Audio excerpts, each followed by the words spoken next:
I guess go ahead and tell me what led you to the decision to, put in your resignation a few weeks before the first pitch at Toyota Field.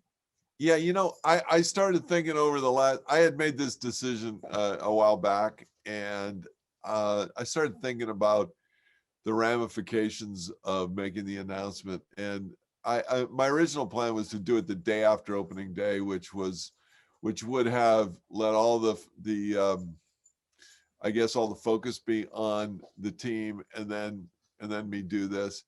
And then it became obvious that we needed to get into the transition.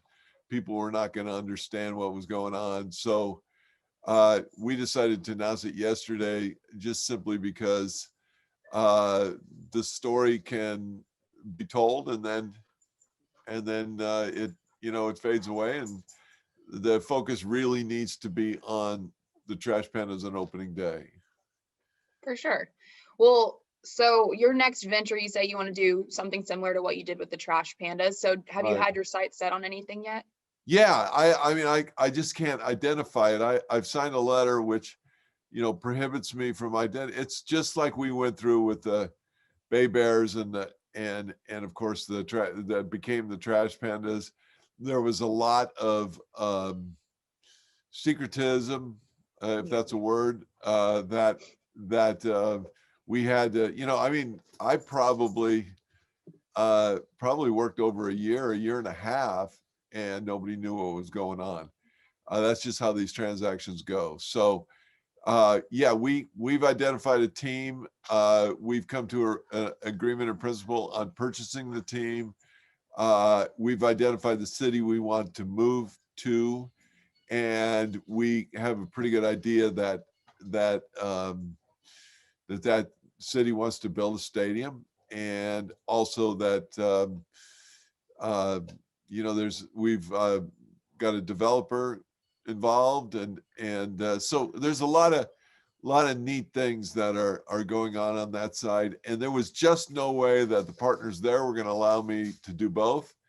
And I also don't think it was fair to the Trash Pandas for me to be doing both. So that was a decision I made. And this was, this next opportunity is, one of those things, probably be my last one.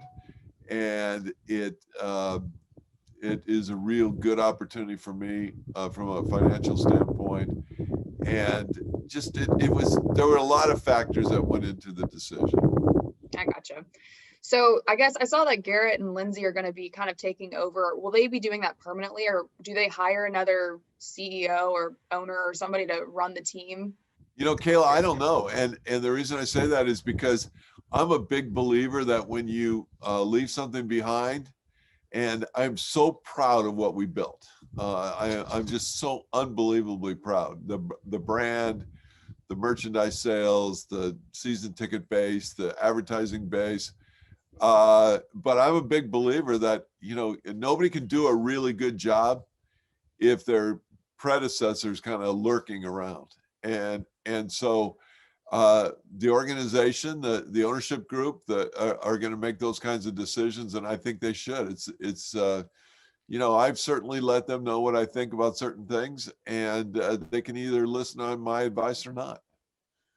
I gotcha. So let's kind of talk about that, though. I mean, out of all of the different business ventures you've had over the years, what stands out about this one in particular? Because you're talking about how proud you are. I'm sure you're proud of all of them, but this one might stand out a little bit more, maybe. Yeah, well, obviously the brand.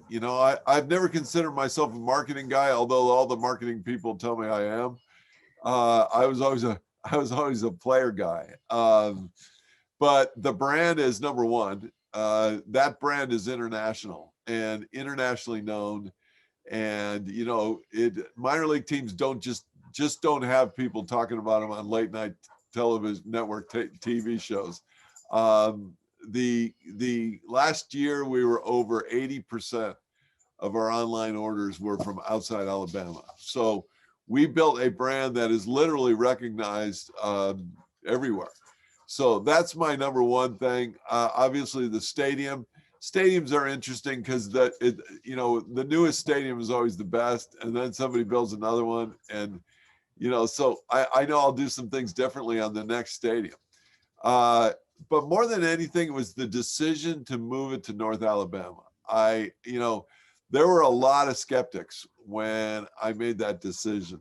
For example, people used to say to me all the time, well, the Stars failed, so why would you bring a team here? And the Stars never failed. But what you have to do is you have to really analyze what went on with the Stars. And so you look at their history from the beginning when they're so unbelievably popular to the end when nobody was showing up.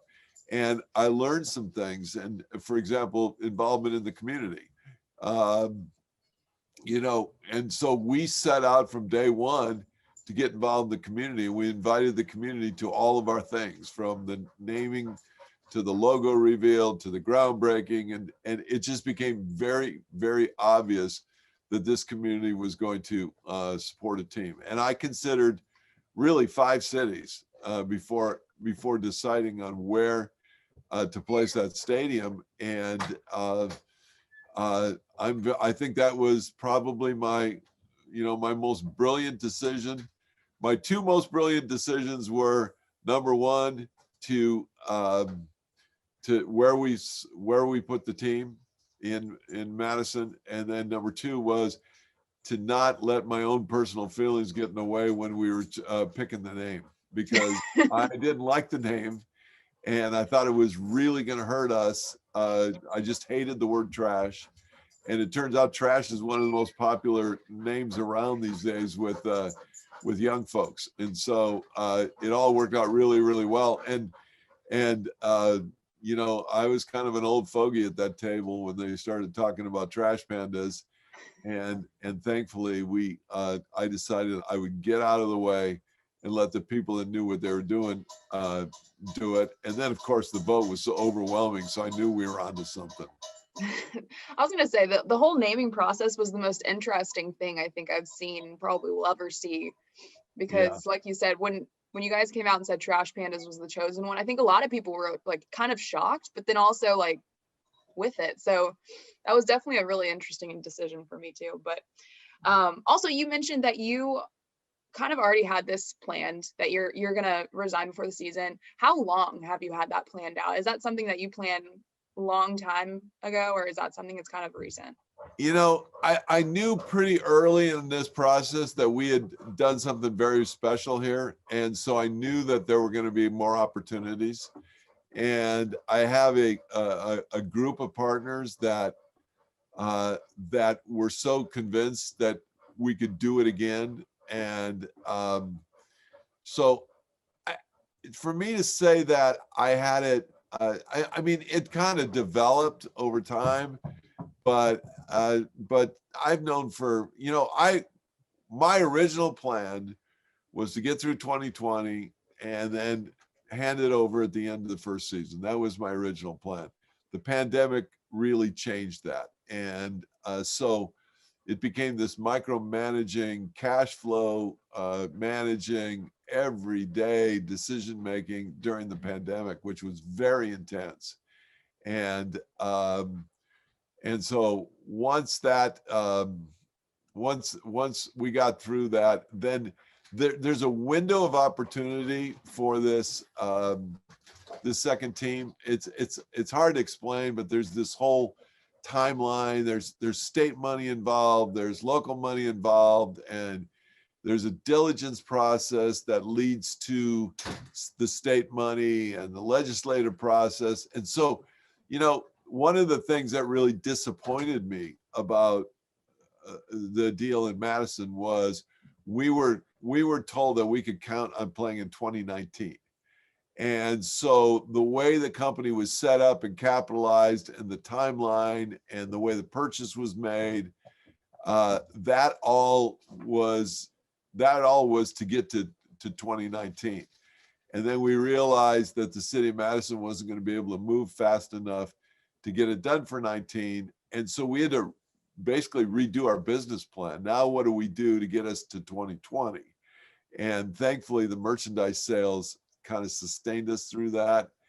But with this new deal, there's a period of time this summer that if we don't get certain things done, then we lose an entire year.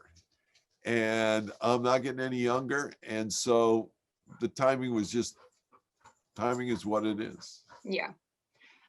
So will we be able to see you at any Trash Pandas games this season, whether it's at home I or on plan the to go to road? opening day, and depending on what my other, what my other obligations are, maybe more than one game. I mean, Jay Bell is one of my closest friends for 20 something years. And so I can't wait to see him manage. I think he's one of the best human beings I've run across in my career. And, that's probably one of my biggest disappointments is I'm not going to be able to watch him manage a full season. I think he's a brilliant baseball man and just a wonderful human being. And I'm so proud that he's going to be the inaugural manager.